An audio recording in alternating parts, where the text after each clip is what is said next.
मिंटू ने धीरे से मेरे कंधे पर हाथ रखा और मेरी गर्दन पर हाथ फेरने लगा। मुझे बहुत घबराहट हो रही थी, लेकिन मुझे गुदगुदी भी हो रही थी। मेरे बदन में कुछ कुछ होने लगा था। मेरा नाम नेहा है और मेरी हाइट भी ठीक है और मैं दिखने में बहुत ही खूबसूरत हूँ और मैं भी जवानी के दौर में हूँ। कोई भी लड़का एक बार मुझे देख ले तो दीवाना हो जाता है मेरा। मैं गांव में रहती हूँ, लेकिन मेरे घर वाले शहर में रहने लगे क्योंकि हम लोगों का घर शहर में हमारे पापा जी ने खरीदा और हम शहर रहने चले गए। मैं शहर में गई तो मुझे पता चला यहाँ तो बहुत लोग झूठे हैं और झूठे वादे भी करते हैं। शहर में मेरी बहुत सारी सहेलियाँ बन गई जो मेरी पड़ोसी थी। वो लड़कियाँ शहर के बारे में मुझे सब बताती थी कि शहर में कैसे लोग रहते हैं, साथ ही यहाँ के लड़कों के बारे में भी बताया करती थी। मैं भी धीरे धीरे शहर में घुल मिल गई और फिर मुझे शहर और शहर के लोग भी पसंद आने लगे थे। और हाँ, मुझे अब शहर के लड़के भी अच्छे लगने लगे थे। अब मेरा मन भी करता था लड़कों से बातें करने का। मेरे गांव में कोई बॉयफ्रेंड नहीं था और ना ही मुझे ये सब उस टाइम ज़्यादा पता था। मेरी सहेलियाँ अपने बॉयफ्रेंड के बारे में बातें करती थी तो मैं वहाँ से चली जाती थी और अपने घर आकर सो जाती थी। मुझे भी अब अकेलापन महसूस होता था क्योंकि मेरी सहेलियाँ तो अपने बॉयफ्रेंड से फ़ोन पर बातें करती थी और मैं अकेली चुप रहती थी।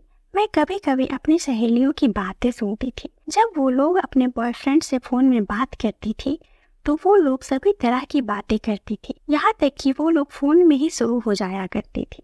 उनके बॉयफ्रेंड उन्हें बाहर घुमाने भी ले जाया करते थे। मेरी सहेलियां घर से झूठ बोलकर उनके साथ घूमने निकल जाया करती थी, वो भी पूरा पूरा दिन। कुछ तो पूरी रात गायब रहा करती थी, घर में ये बोलकर कि वो सहेली के घर नाइट में पढ़ाई करने जा रही है और सीधे मॉर्निंग में घर वापस आया करती थी और पूरा दिन घर में सोया करती थी।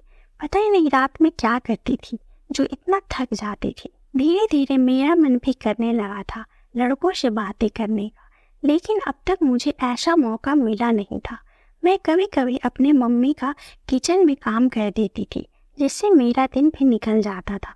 शहर में पापा का बिजनेस भी चलने लगा था तो वो मुझे कभी कभी अपने साथ बिजनेस वाले जगह ले जाया करते थे और मुझे शहर घुमाते थे। मैं जब भी अकेलापन महसूस करती थी तो अपने पापा के साथ शहर घूमने चली जाती थी।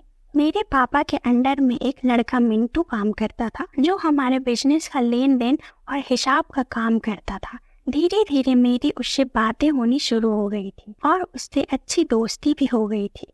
हम लोग बहुत सारे बातें करने लगे थे। मैं भी शहर में रहकर अब अनजान लड़कों से बातें करना सीख गई थी और मुझे इनमें बड़ा मजा भी आने लगा था। मेरे पापा इस बात से अनजान थे कि मैं उसके अंडर में काम करने वाले लड़के मिंटू से बातें करती हूँ। अब मैं जब भी अपने पापा के साथ घूमने जाती थी तो उससे मेरी मुलाकात हो जाती थी क्योंकि पापा मुझे हमेशा अपने बिजनेस वाले जगह पर ले जाते थे और मुझे अपने ऑफिस में बैठा देते थे और अपना बिजनेस का काम करते थे। मिंटू भी मेरा इंतज़ार करता था कि कब मैं अपने पापा के साथ घूमने आऊँ और उनके ऑफिस में आकर बैठूं। मिंटू को भी मुझसे बातें करने में बड़ा मजा आने लगा था। मुझे पापा ने अपने बिजनेस का काम सिखा दिया और मैं जब भी अपने घर पर अकेलापन महसूस करती तो मैं अपने पापा के बिजनेस में काम करने लगती थी और पापा की सहायता करती थी। पापा ने मुझे कंप्यूटर सिखाया था तो मुझे कंप्यूटर में हिसाब करने आता था। अब पापा का काम आसान हो गया था क्योंकि मैं और वो लड़का मिंटू हम दोनों लोग अब हिसाब का काम देखते थे, जिससे पापा के बिजनेस का काम आसान हो गया था। एक दिन हम दोनों लोग काम कर रहे थे और पापा अपने बिजनेस के काम से बाहर गए थे मीटिंग के लिए, तो हम दोनों लोग को ही हिसाब का काम देखना था और बाकी सब नौकर लोग अपना काम कर रहे थे। पापा का कपड़े का काम था तो बहुत लोगों को अपनी दुकान में रखे थे और हम दोनों लोग केवल हिसाब का काम करते थे। मुझे उस दिन मिंटू ने फूल दिया और बोला, तुम मेरे दोस्त बनोगी? मैंने भी हंसते हुए उससे फूल ले लिया और उसको बोली, हाँ मैं तुम्हारी दोस्त बनूंगी। अब हम दोनों लोग दोस्त बन गए थे।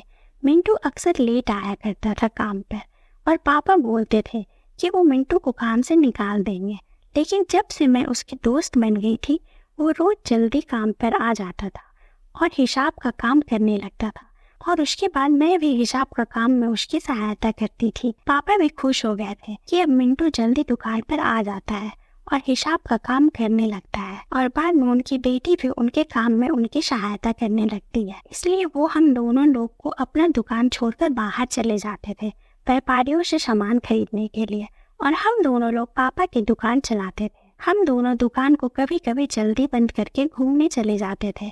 हम दोनों आपस में काफी ज्यादा टाइम बिताने लगे थे और बहुत सारे जगह घूमने निकल जाया करते थे। ये सब अब तक मेरे पापा को बिल्कुल भी पता नहीं था। एक दिन वो मुझे घुमाने ले गया और मुझे होटल में ले गया, यह बोलकर कि हम दोनों लोग लंच करेंगे, उसके बाद दुकान पर चलेंगे।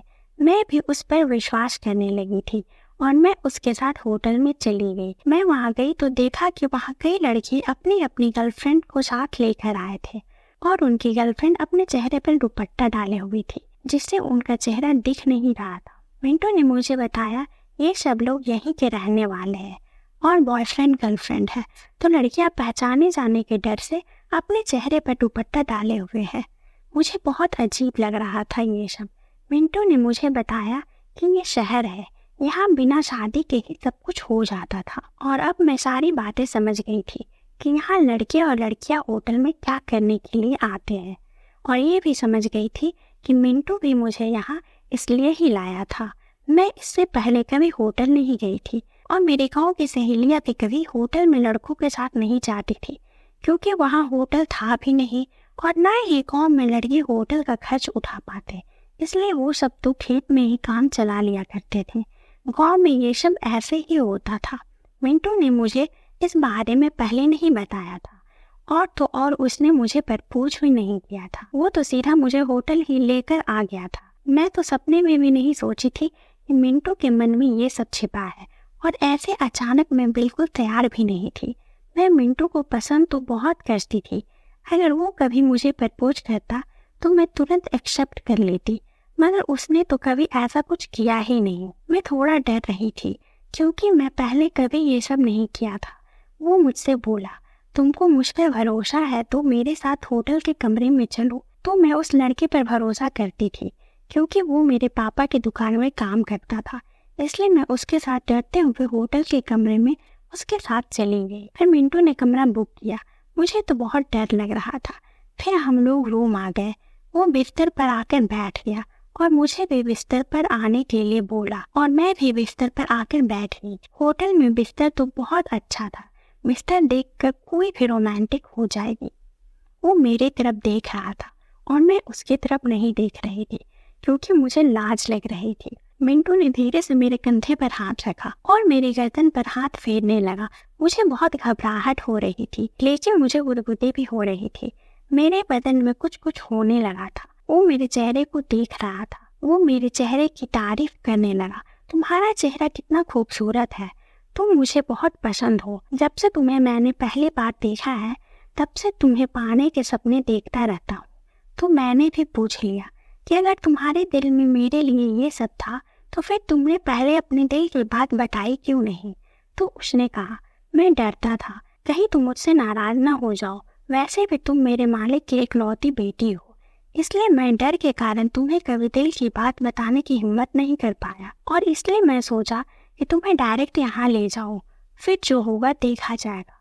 तो मैंने कहा कि डरने की कोई बात नहीं थी, मैं भी तुम्हें पसंद करती थी। मैं तो कब से इंतजार कर रही थी कि तुम कब अपने दिल की बात मुझे बताओगे। मैं बिल्कुल नाराज नहीं होती। मेरी इतनी सी बात सुनते ही मिंटू बहुत ज्यादा खुश हो गया था, मानो उसका बहुत बड़ा टेंशन अब दूर हो गया हो। अब वो बेकाबू भी हो चुका था। कमरे में मेरे और उसके अलावा कोई दूजा भी नहीं था। उसके बाद मिंटू मुझे ऐसे देख रहा था जैसे उसको बहुत दिनों से कोई मिली नहीं थी, या उसने कभी मुझ जैसी खूबसूरत लड़की देखी ही नहीं थी। और यह मेरा पहला अनुभव था। मेरे साथ ऐसा कभी हुआ नहीं था, और मैंने मिंटू से आज तक कभी पूछा नहीं था कि उसकी कोई गर्लफ्रेंड थी या नहीं, क्योंकि हम लोग तो सिर्फ दोस्त थे, तो ये सब पूछना सही भी नहीं था।